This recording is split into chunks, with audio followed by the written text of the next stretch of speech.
The Orlando Magic got a dose of bad luck before the season even started last year. Back in the bubble, their young star Jonathan Isaac suffered a torn ACL in early August of 2020 and would go on to miss the entire 2021 NBA season. This is a team that has been able to fight their way to the playoffs as a lower seeded team ever since head coach Steve Clifford took over the job in 2018. Orlando has had one winning season in the past 8 years, and they haven't won a playoff series since 2010. They have been the definition of mediocre before last season. Every team's goal is to make the playoffs, without a doubt. And eventually you want to build off that success and take a step forward year after year. But the Magic seemed like they reached their ceiling as a team with the talent they had. They looked like they were heading towards no man's land, a team that's stuck in the middle. Good enough to compete for the last spots in the playoffs, but never bad enough to get a top prospect in the NBA draft. Injuries were more than likely the main reason why they weren't able to stay the course this season. Orlando lost more games to player injuries than any other team in the NBA, and it wasn't even close. After getting off to a great start at 6-2 last season, point guard Markelle Fultz tore his ACL in their 9th game of the season against the Cleveland Cavaliers. He was probably off to the best start of his career. His injury impacted the team more than any because they really didn't have another playmaker of his caliber to run the team. It's almost like this team was destined to have one of the worst records in the league. This team didn't have a chance to compete with two of their best young players out for the season. To go along with those two injuries, Evan Fournier and Aaron Gordon missed a combined 37 games, Cole Anthony missed 25, Terrence Ross missed 26, and Mo Bamba also missed 26 games. This team already had a small margin of error and couldn't afford to lose too many players to injuries. There was no legit reason to try to keep this team together. No franchise wants to go to a complete rebuild. Rebuilding can be long and depressing, and most of the time you need a lot of luck if you're a small market franchise. Before the trade deadline last season, the Magic decided to trade 3 of their best players and start the process of a painful rebuild. For Aaron Gordon, they were able to receive veteran shooting guard Gary Harris, rookie R.J. Hampton, and Denver's protected first-round pick in 2025. For two-time All-Star Nikola Vucevic, they were able to receive Wendell Carter Jr., a first-round pick this past summer, which was the 8th pick, and another first-round pick in 2023. Wendell Carter Jr. and Mo Bamba were actually back-to-back picks in 2019. Let's just say that both of them have been a huge disappointment so far in their young careers. In the last month of the season, this team was unrecognizable compared to the team before the season started. The Magic looked like a glorified G League team with very little chance to win games. They had no choice to embrace tanking for the rest of the season. This team tanked their way to the 3rd worst record in the league, and even though they didn't necessarily get lucky in the draft lottery, they sure as well got lucky with a prospect that nobody thought would be available at number 5. Jalen Suggs is exactly the type of player the franchise needed. A natural-born leader who embraces the challenge of being a franchise player. Suggs is not a reclamation project like Markelle Fultz, and he's not an unpolished prospect like Mo Bamba. Suggs is ready to make an impact as soon as he steps foot on the NBA court. And he also has a lot of potential to become a perennial all-star in this league. I would compare Suggs to players like Jrue Holiday and Chauncey Billups, a smart, tough-minded two-way player who plays well beyond his years. After coaching the team for the past 3 years, Steve Clifford and the Magic mutually decided to part ways. This is a roster full of young players, and Clifford is a respectable coach. He's more of a win-now type of coach. Developing young talent is not really his calling card. The franchise decided to take a chance on first-time head coach Jamal Mosley. Mosley has been a long-time NBA assistant. This would be his first opportunity running his own team. Mosley spent the last 7 seasons working with the Dallas Mavericks, and he also worked with the Nuggets and the Cavaliers. He's looked at as a communicator and a connector, and has a great track record of developing young talent. The Magic would need that almost more than any other team in the league. This roster is full with unproven young players that have yet to establish themselves in any way.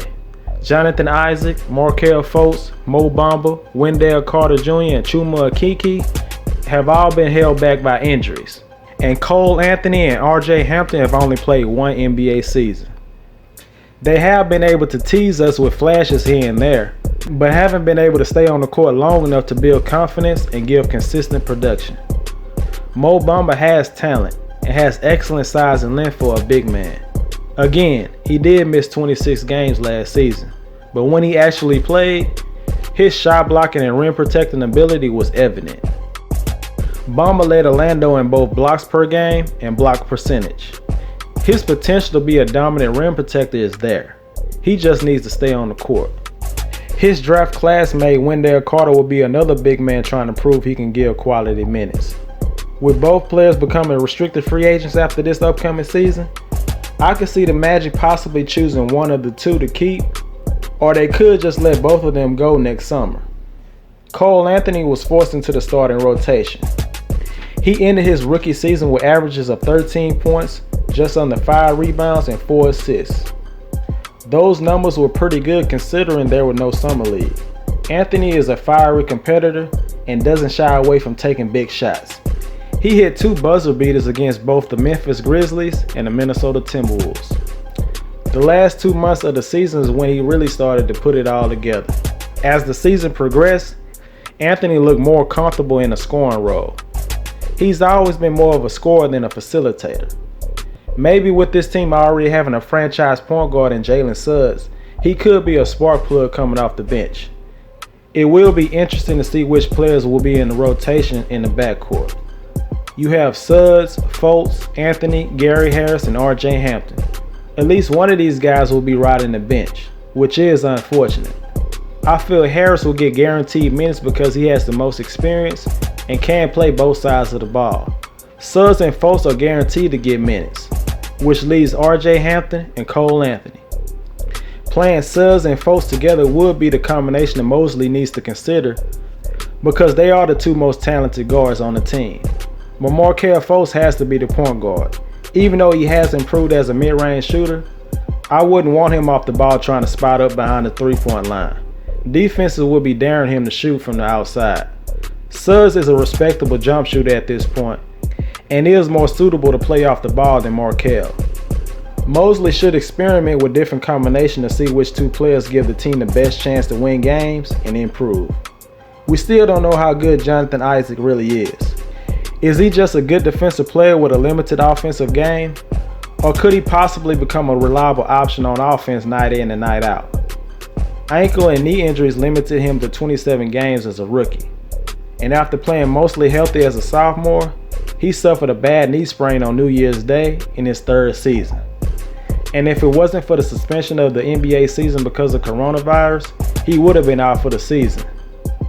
But in his 2nd game in the NBA bubble, he tore his ACL in the same knee he had rehabbed on all year. I could see Chuma Okeke or the 8th overall pick Franz Wagner getting the start next to Isaac next season. After missing his would-be rookie season rehabbing his knee injury, Okeke made his NBA debut last season. He played very sparingly at the beginning of the season, but once the Magic traded away Aaron Gordon, he saw his minutes per game averages go up. Okeke scored double digits in 6 of the next 7 games after the trade deadline.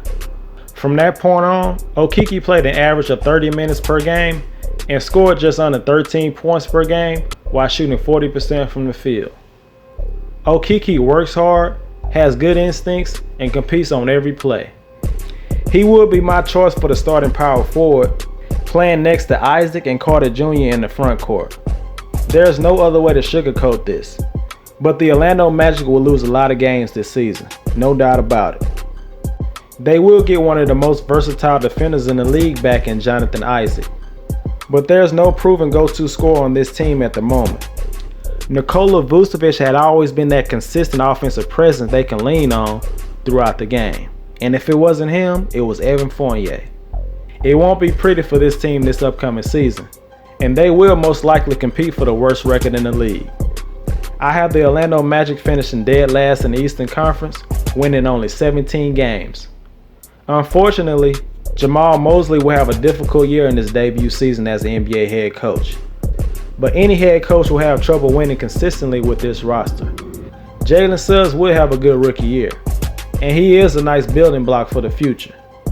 This will be a season of getting the young players more experience and evaluating which ones the Magic want to keep going forward.